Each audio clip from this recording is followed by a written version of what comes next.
Good morning and welcome to the Gospel Loft. Men Under the Sun is the title that we are busy with at the moment. We're in a series that is talking about this particular theme. Now, Solomon wrote a whole book on that subject of human wisdom, and he came to the conclusion that it is just all vanity. Volumes have been written and libraries have been filled with men's thoughts about life, but at the end it is really just condensed into a few basic problems which all and sundry have tried to solve. That's it. Yet there is one problem that the human mind has failed to overcome. The philosopher is not solving the problem at all. Yes, he hasn't come 1 inch further than the grave. The question is why? It is because philosophy does not deal with eternal life. It limits itself to the here and now. We've said it many times already. It does not concern itself with the concept of faith, but struggles through the channels of the human mind with the conclusion, all is vanity. All of us come to that great canyon called death, and we fail often to find the bridge across it. Or we come to a great wall and we find no way to cross it or to get over it. We want to start again with a scripture from Ecclesiastes. Chapter 1 and verse 14. I have seen all the works that are done where? Under the sun. And behold, all is vanity and vexation of spirit. Yes, it is indeed as if the writer is standing before a wall and cannot get over it. In this session we want to conquer this wall. But first, a few words of introduction again about our tool that we are going to use. I said it before, I'm not only a preacher, I'm also an artist, a painter, and have often wondered, what is this huge hype on art all about? Why is it that men like Van Gogh, that their paintings are now sold for $200 million? In his lifetime, he ate his own paint to still the hunger. And out of his frustration, he cut his own ear off. I look at these paintings and I see color and I see shape and I see craft. Yeah, but I've come to the same conclusion like Solomon. We take a piece of canvas for $5 and a few ounces of paint for another $5, a bit of labor, and then we add $1,000 of fresh air onto it and we make a huge discussion out of it and it becomes all meaningless. But now we have something that is similar to a share we trade on the stock exchange. A whole lot of fresh air. There must be more to it, I thought, and surely we can give art a little bit of meaning, a little more than decorative value, and more than just calculated investment value. Yes, it was in 1986. It all started for me with a painting which we discussed in our last little sermon. The painting was called Greenhorn and Trombone. But out of that painting, the concept of philographic art was born, and 2 books followed, as said already. One is called Philographic Art, and the other one, Humanity Unplugged. Now the second one, Humanity Unplugged, we will explain some other time. But what is philographic art? I call it human wisdom on canvas, a graphic presentation of a philosophical thought. That's it. Today we take our thought from the book Philographic Art, and the title is The Curse of a Narrow Mind. Or we can give it another title, say an unteachable spirit. Or we can call it Topple the Format. Now the book deals with 14 different human topics, or perhaps human problems, and it's trying to solve them under the cover of Men Under the Sun. This is the book. It's called Philographic Art, and we're going to go and explore one more of the themes in it. Now most of the people get stuck at the wall. Now here we have the painting, or the first painting of the series, called The Curse of a Narrow Mind, or Topple the Format. We see the painting is made in a portrait format. We see a whole lot of people down here in front of a wall. But their desire is to go to the mountain. But they can't, because the wall is there. And now they're discussing in front of this wall how to conquer this wall. The one comes up with the brilliant idea, let's just make a ladder and climb over it.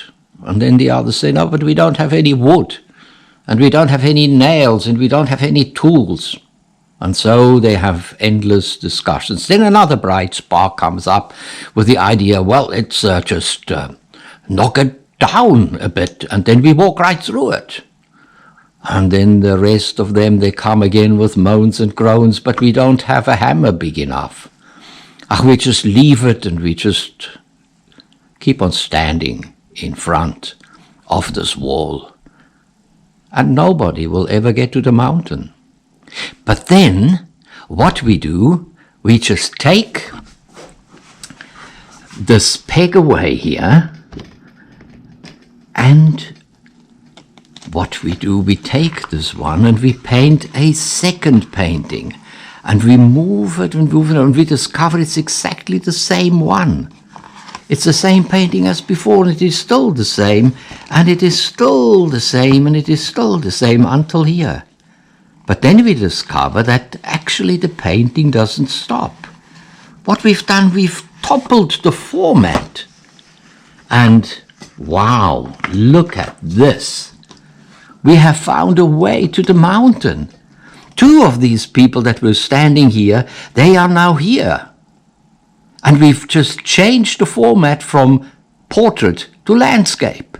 And there it is. And here these people are going up and towards the mountain. But the interesting thing is that all the other people, they're still hanging around there. They know there is a way. But they prefer the discussions that they have, how to conquer the wall. All vanity, men under the sun, just like that. But it doesn't end there, because we take the peg away again, and we go and turn to the next page. We have arrived, it says. They have come to the top of the mountain, and they enjoy it. It's a most beautiful view up there. They can see far and wide. And then, after a few days, the one asks the other, do you think that there are other mountains that we could climb?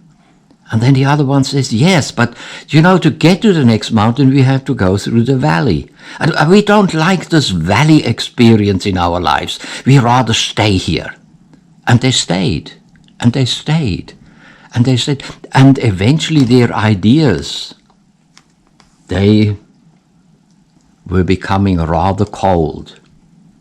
And then they had to decide to go through the valley and get to the next mountain, because their mountain that is now here nice and yellow has become a mountain like this one. It's called the iceberg. Everything has stopped for them. And then once they are in the valley, they're climbing the next mountain, and the next mountain is called the Mazeberg, the mountain of sustenance. It's that mountain where we get ourselves our holidays, where we get our new car, our new bicycle even. All the things that the flesh desires, we get on that mountain. The Italians, they would call it La Montana di Polenta. But it doesn't satisfy, because as soon as we have the new car, it's not interesting anymore. And as soon as we have moved to the new house, well, it becomes just a habit to live there. And we are seeking the next mountain. We know that we have to go through the valley, and we do it now this time much quicker. And we get to the Oilberg. It's the mountain of inspiration. We have realized that we can't just live off the goods of this world. We need something more, something for the soul. And we get there and we begin to search the world and things above. We begin to search if there is perhaps deeper meaning in life. And very few people actually find it. And they climb down and they get to the next mountain. And the next mountain is called the Humanberg, where all the people gather in disappointment because they have not found the mountain yet that satisfies.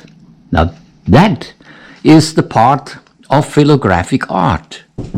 And now here we're back again at the table. And we've seen what's in the book, but we don't want to leave it there. We want to take it to a conclusion. Now most people get stuck at the wall, we saw it, just because everybody else is there and has endless discussions of how one could change the situation. Even if they find a way to conquer the wall, they still will not do it because the efforts are too great. Even if someone gives them the key to topple the format, even if they have heard about the solution, they still will continue to stare at the wall, even if someone shows them the way. Yes, and you know what I'm going to say now, because I've said it so many times. Jesus is the way. With him we can conquer any mountain. It makes no difference which one. We can get to the first few mountains under our own steam. We can even topple the format without God. The mountains still present human limitations. The iceberg is uncomfortable. The Maceberg requires a lot of effort. The Oilberg brings a challenge of decision. The Humanberg can only accompany us to the end of our lives. It is like the biblical story of Mount Sinai. There is fire. There is the earthquake. There is a voice of judgment and great fear. We know what fear is all about. We've got it now, out in the world. We need one more mountain, the mountain of hope, and we can only see it if we come to a low mountain. It's just a hill outside Jerusalem. It's called Calvary. And what I've done on the first page that we have seen over there, I have just added a little bit of something onto the first mountain.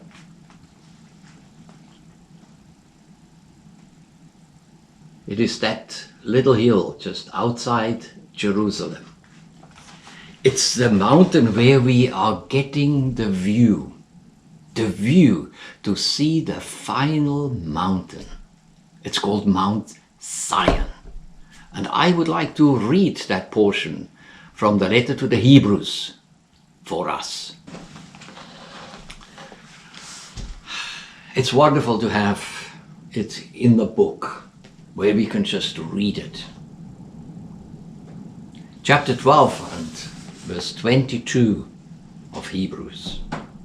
But you are come unto Mount Zion and unto the city of the living God, the heavenly Jerusalem, and to an innumerable company of angels, to the general assembly and church of the firstborn, which are written in heaven, and to God, the judge of all, and to the spirit of just men made perfect, and to Jesus, the mediator of the new covenant, and to the blood of sprinkling that speaketh better things than that of Abel. Yes, think about it. Let's get a vision for Mount Zion. Yes. Until next time, God bless you. Amen.